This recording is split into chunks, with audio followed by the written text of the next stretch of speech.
The heat rose off the pavement in trembling waves, turning the empty stretch of Red River County Highway into a blinding mirage. On that lonely road, a luxury sedan sat dead in the sun, hood lifted, engine coughing out the last of its strength. Ethan Ward, the man whose name dominated business headlines, stood helpless beside it, sweat sliding down the collar of his tailored shirt, pressure clawing at his chest. In less than an hour, he was supposed to deliver the most important presentation of his career. Now, he couldn't even make his car obey him. Then came the sound of an engine, old, uneven, stubborn, yet steady. A pickup truck rolled into view, cutting through the shimmering heat. From it stepped a black woman, whose presence seemed to command the air around her. Grease-stained jeans, rolled sleeves, posture sharp as a blade. Her name was Malia Carter, and she moved with the calm certainty of someone who had spent her life solving problems other people ran from. While Ethan paced in frustration, Malia leaned over the smoking engine with a surgeon's composure. Every motion precise, every breath measured. Her quiet confidence clashed beautifully against Ethan's unraveling patience. When she finally coaxed the engine back to life, he exhaled in relief, pulled out his wallet, and reached for a handful of bills. She extended her hand. That was when he saw it. A sapphire ring, old, delicate, unmistakable. A ring he had seen only once in his life. A ring tied to a promise he had buried decades ago. His world stilled, the heat, the road, the noise, all collapsing into a single, impossible question. How did she end up with that ring? If you want to uncover the truth behind that sapphire, stay with this story and subscribe. What comes next may change the way you think about fate, loyalty, and the promises we leave behind. The heat only grew heavier after Malia drove away, clinging to Ethan Ward like a weight he couldn't shake. Minutes earlier, he had been rehearsing his pitch in his head, imagining the boardroom lights, the investors' faces, the empire he was about to secure. Now he stood stranded beside a choking engine, watching smoke rise in thick, mocking curls. He pressed a hand to his forehead, breath tight, jaw locked. This wasn't just an inconvenience. This was the kind of failure his father always warned him defined a man. Then the pickup appeared, rolling to a slow halt, as if the sun itself had summoned it. Malia Carter stepped out, and for a moment Ethan struggled to reconcile the harshness of the day with the effortless steadiness of the woman in front of him. She didn't flinch at the heat or the smoke or the impatient billionaire in a tailored shirt losing his patience on the side of the road. She simply assessed him, one quick, razor-sharp look. Before turning to the engine, her hands moved fast, confident, almost indifferent to the chaos Ethan was spiraling into. When she leaned over the hood, the steam parted, around her like it knew not to get in her way. Ethan hovered behind her, torn between awe and disbelief. She didn't ask permission. She didn't need it. Within seconds, she reached a verdict, her voice calm, her tone lightly teasing beneath the seriousness. Overheating, faulty cooling line. Easy enough to patch, at least for now. The contrast stung him. He was unraveling. She was composed. He was used to commanding rooms full of powerful men. She was commanding this moment without even trying. When she looked back at him, the sun caught in her eyes sharper than her tone, eyes that saw through him in a way no investor ever had. For the first time that day, Ethan fell silent. She worked quickly, tightening a clamp, adjusting a line, making the engine obey her hands. When it finally sputtered back to life, Ethan felt relief crash through him. She wiped her hands, stepping back with the relaxed confidence of someone who had just solved a puzzle she enjoyed. He reached for his wallet instinctively, the polished reflex of a man used to paying his way out of problems. She extended her hand to accept the bills, and that was when the world shifted. A flash of blue, a delicate glint beneath the grime of her workday, a sapphire set in an antique silver band. Impossible. Ethan froze, his heartbeat skidding sideways as recognition struck him with the force of a memory long buried but never forgotten. "That ring," he whispered, unable to stop himself. "I've seen it before. 20 years ago, in a place he had spent his entire adult life trying to forget." Ethan drove away, but the rhythm of the engine felt uneven, as though the car itself sensed the storm rising inside him. The patched cooling line held, yet his hands tightened around the wheel, knuckles whitening as the sapphire ring replayed in his mind like a scene trapped on a loop. Every mile he traveled pulled him further from Red River County, but closer to a memory he had spent years trying to bury. Starlight home. The name crept back into his thoughts with a softness that hurt. It wasn't the place itself he remembered first. It was the sound of laughter under a wide, sheltering oak tree, a place where children ran to escape the heaviness of the world. In the golden light of one late afternoon, two of those children sat cross-legged in the dirt, a boy with restless eyes and a girl with a quiet strength that even time couldn't erode. He could still see her, small hands stained with wood dust, shaping little birds out of scraps she found behind the orphanage shed. He had watched her work for days, drawn in by something he couldn't name. When he finally dared to speak to her, she didn't look up. She just kept carving, as though she already knew he would come. Malia. Even then, her presence steadied him. He remembered the moment he placed the ring in her palm.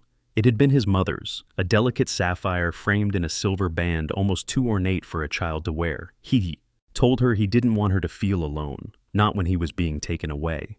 And when he promised he would return, she looked at him with eyes so trusting they made the promise feel sacred, but he never came back. The flashback dissolved like mist as he reached the outskirts of the city, leaving him breathless with the question that refused to let go. How had the ring survived him, survived everything, only to reappear here, on her hand? Back near Red River County, Malia pulled into the gravel lot beside Carter Mechanic and Restoration. The sun was lower now, painting the workshop windows with soft amber. She cut the truck's engine and sat for a moment, letting the silence press against her ribs. Inside the shop, the scent of oil and metal grounded her, as it always did. This place was home, unpolished, honest, hers.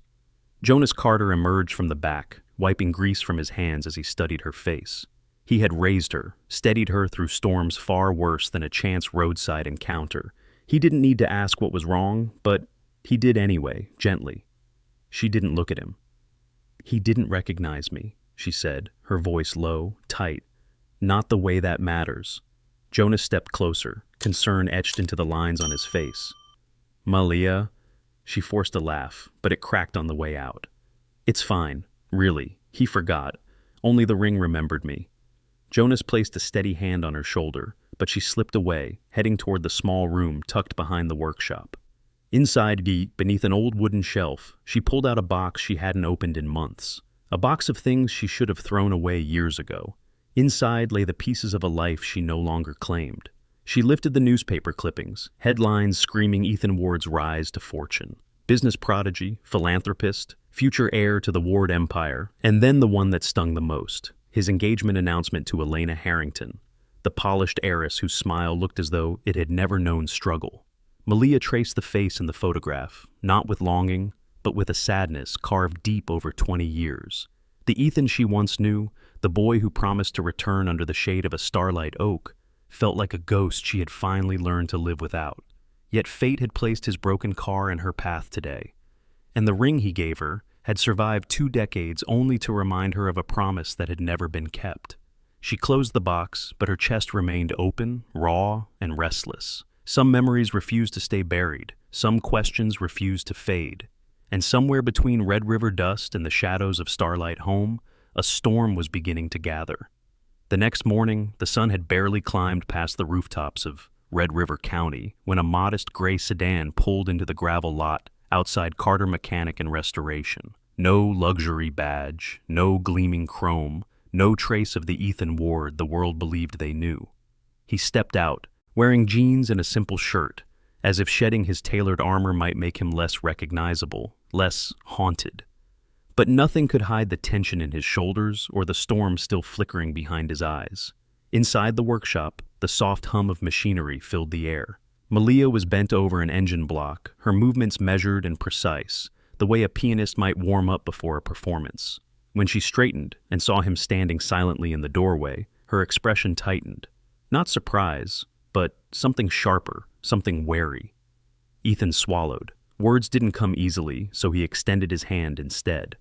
Resting in his palm was a small wooden carving, a phoenix, wings curved upward as if preparing to rise. But this one was different from the scraps she made as a child. The details were delicate, refined, almost too perfect to be a product of memory alone.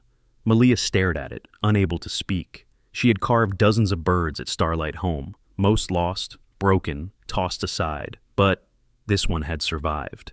Ethan's voice was low when he finally spoke. "I kept it all these years, thought you should have it back."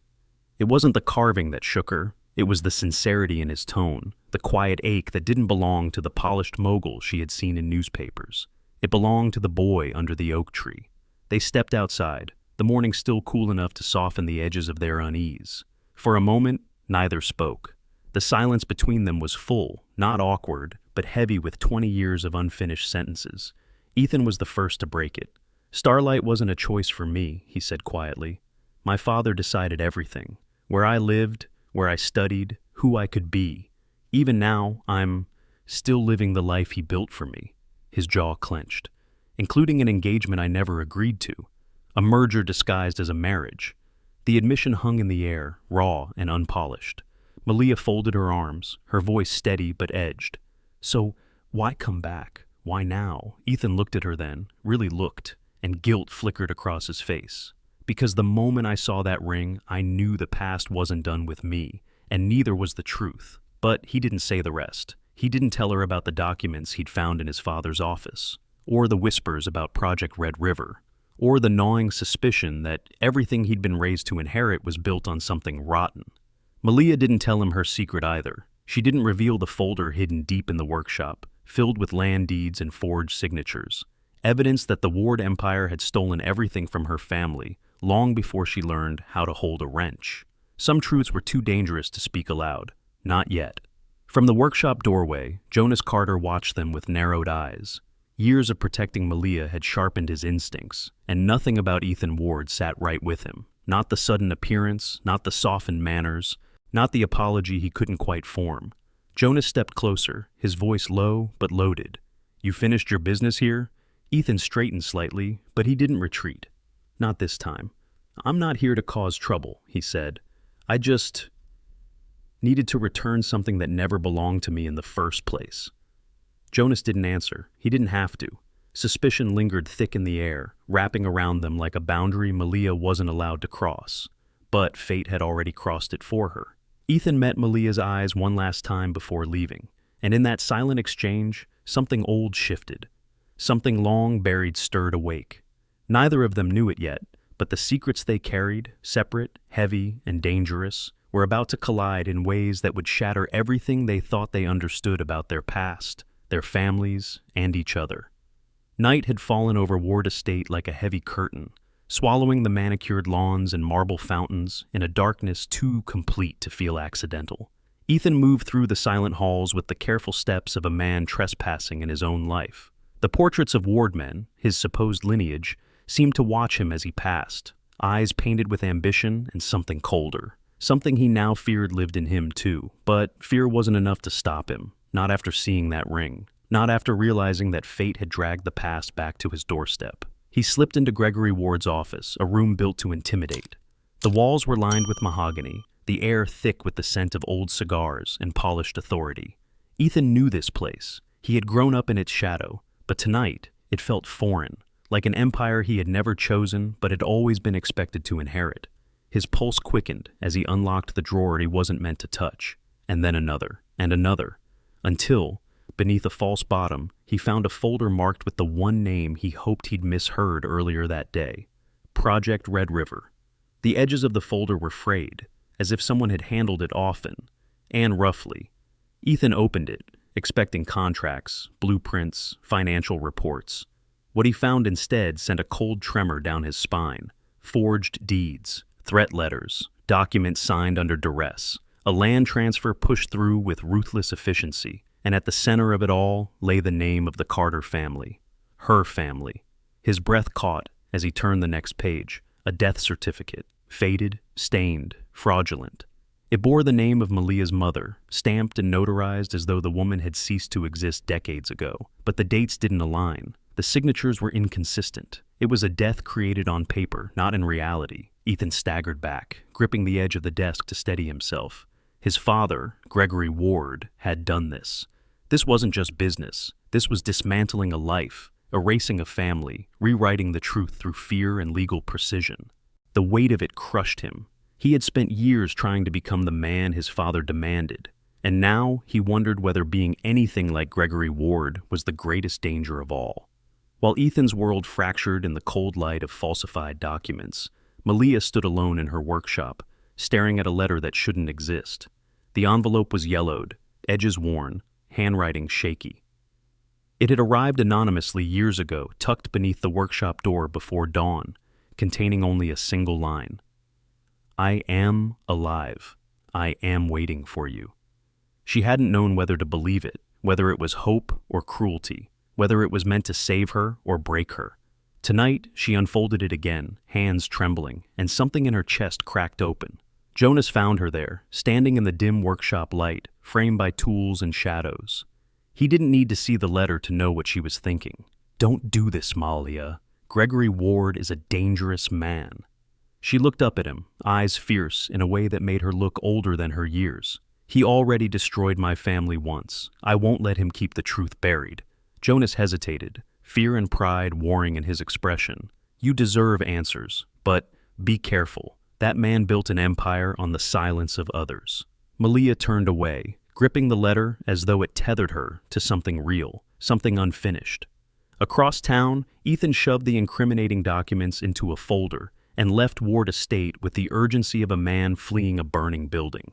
Every breath he drew felt foreign, toxic, tainted by the realization that the empire he stood to inherit was built on someone else's ruins, on Malia's ruins. He didn't stop driving until he reached Red River Square, a quiet park lit by street lamps casting long shadows across the pavement. The same park where Starlight home kids used to gather on weekends. The same park where he once promised Malia he would return. Tonight, he was waiting to break a different kind of silence. Malia stepped into the square moments later, her expression unreadable in the low light. She didn't know what Ethan had discovered. Ethan didn't know what she had learned. But destiny has a way of pushing two broken truths toward each other. They stood beneath the rustling branches, twin shadows cast on the ground. Ethan tightened his grip on the folder. Malia clutched the letter that claimed her mother was still alive. And in the charged space between them, the first threads of a much darker truth began to unravel. The grand hall of the Red River complex glowed with golden light, every chandelier blazing as if the event were meant to blind the world to the truth gathering beneath its polished surface. Investors mingled, politicians smiled for cameras, and the Ward Empire prepared to unveil its crown jewel. But beneath the applause and the champagne glasses, something darker pulsed through the air, something waiting to break. And it broke the moment Gregory Ward spotted Malia Carter walking beside his son. His confident smile vanished, replaced by a tension so sharp it cut through the room. He stepped forward, voice low, dangerous. What is she doing here? Malia didn't flinch.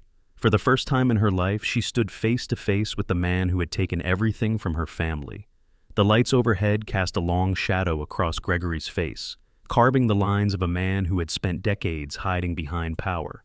Ethan moved to speak, but Malia lifted a hand. She wanted the truth from Gregory's own mouth. You know exactly why I'm here, she said. Gregory's expression hardened, then twisted into something colder than denial. So you finally found your way back, just like your mother tried to. The words hit the room like a shockwave. Ethan froze. Malia's breath caught. For a heartbeat, even the cameras seemed to quiet. In that suspended silence, Gregory made his fatal mistake. He kept talking. Your mother never understood how business works, he said calmly, as if speaking of a trivial inconvenience. She refused to sell that land, even when I offered her more than it was worth. And when persuasion didn't work, other measures did. Ethan felt the floor tilt beneath him. Dad, what are you saying? Gregory brushed the question aside. I did what was necessary. That land held the largest freshwater reserve in the region. It was the future of our company. Her disappearance, her signature, everything was handled cleanly. Handled. Cleanly. The room spun as Ethan realized the truth. His father hadn't just broken laws. He had broken lives. Malia's voice cracked as she forced the words out. You kept her prisoner. Gregory didn't deny it. She should have vanished quietly, but she was stubborn. That's why I made sure she stayed out of sight. Before the horror of the confession could settle, a voice rose from the far end of the hall. That won't work anymore. People turned. Jonas Carter stepped forward, supporting a thin woman whose steps were unsteady, whose face was marked by years of stolen time, but whose eyes carried the same fierce spark as Malia's. Amelia Carter. Malia gasped, a sound torn from someplace deep. Mom? The hall erupted into whispers, camera flashes bursting like lightning. Amelia's voice trembled, but remained steady. Gregory Ward took my freedom. He took my daughter. And he made the world believe I was dead. Ethan staggered back, horror clawing at him. His father's empire was built on kidnapping, forgery, theft of land, destruction of a family, and Ethan had been raised to inherit it. Before he could speak, another voice cut through the chaos, cool, sharp, and practiced. Gregory, I think it's time your shareholders see the rest. Elena Harrington, Ethan's fiancée by contract, stepped forward holding a thick folder. Her eyes were icy with disgust as she opened it. These are the adoption files. All of them. Gregory turned pale. Elena continued, every business partner deserves to know the truth. You didn't just forge land deeds, you forged identities. You created children on paper so you could control them, use them, and you passed one of those children off as your heir. Ethan's lungs froze. What does that mean? Gregory finally broke. His voice cracked like something splintering from the inside. You were never supposed to find out. The hall felt suddenly too small, too bright, too loud. Ethan stared at him, trembling. I'm not your son? Gregory closed his eyes. Your mother lost the baby. I found another. A child with no records, no family left to question. Malia stepped forward, her voice barely a whisper. What child? Elena handed Ethan the final page. Jonas leaned closer. Amelia clasped her daughter's hand, and then the truth landed like a bolt of lightning. Ethan Ward was not adopted from a distant foster system. He was a newborn taken from the hospital under forged documents. He was Amelia Carter's child, her son. Malia stared at Ethan, shock overtaking even the pain. You're my brother. The world seemed to tilt, breath sucked from the room as the revelation rippled across the hall. Ethan's knees nearly buckled. Everything he had ever known, his name, his father, his life, was a lie woven around someone else's loss. Before anyone could recover from the blow, red and blue lights flashed through the windows. Police officers entered the hall with deliberate steps. Gregory Ward, you are under arrest for fraud, kidnapping, extortion, and conspiracy. Gregory tried to speak, to defend himself, but the weight of decades finally crushed him. He was escorted out as cameras blazed, capturing the fall of a titan. Jonas pulled Amelia and Malia close. Ethan stood alone, face drained, eyes hollow, the truth settling over him like ash. And in that moment of raw devastation, the narrator's voice cuts through with a gentle reminder. If you're still here, if this story has kept you holding your breath, leave a like or a comment. One small gesture helps this channel continue sharing stories of truth and strength, just like this one. But even as the hall began to empty, the real story had only just begun. Because now that the lies had collapsed, Ethan and Malia had to face the truth of who they were, and the family they never knew they had. Morning came gently to Red River County, as if the world itself understood that something fragile had been broken open the night before. The headlines spread faster than the sunrise. Gregory Ward arrested on charges of fraud, kidnapping, and decades-long conspiracy. Reporters crowded outside Ward Estate, capturing the fall of a man who once believed he was untouchable. But for Ethan and Malia, the story was no longer about an empire collapsing. It was about a family beginning again. In the days that followed, the truth rippled through the community like a long-awaited storm finally releasing its rain. The land that had sparked so much pain, the land stolen from Amelia Carter, the land Malia grew up believing she would never reclaim, was returned in full, not as a settlement, not as a gesture, but as justice. Ethan refused every attempt from the ward board to keep him on as heir, as figurehead, as anything. He walked away from the empire raised in his name, leaving behind the polished marble floors and the legacy that had never truly belonged to him. Instead, he took back the name that did. Ethan Carter. He said it aloud one morning, standing on the soil his mother once fought for. The name tasted like truth, like oxygen-filling lungs that hadn't known real breath in years. Malia watched him, pride softening her expression. In that moment, they weren't two strangers connected by trauma. They were siblings rediscovering the foundations stolen from them. Together, they transformed that once contested land into something new, something healing. The Carter Community Reserve emerged slowly, then all at once. Walking paths carved through the trees, an open water well restored. benches placed beneath wide oak branches that mirrored the tree they once sat under at Starlight home. What had been a battleground became a sanctuary. While Ethan rebuilt the future, Malia rebuilt herself. Carter Mechanic and Restoration expanded, not just in size but in purpose. She hired local teens, taught single mothers how to maintain their cars, offered free repairs for families in crisis. Her strength became a beacon. The same hands that once carved little wooden birds now shaped the spirit of the community around her. People spoke her name with admiration, even awe, not because she survived hardship, but because she turned survival into leadership.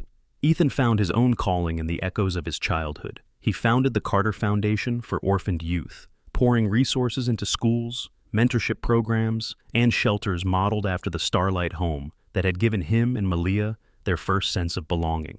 He visited often, usually quietly, always carrying a carved wooden phoenix in his pocket, a reminder of who he used to be and who he chose to become. And Amelia, after 20 years of silence, finally lived in a world where her voice mattered.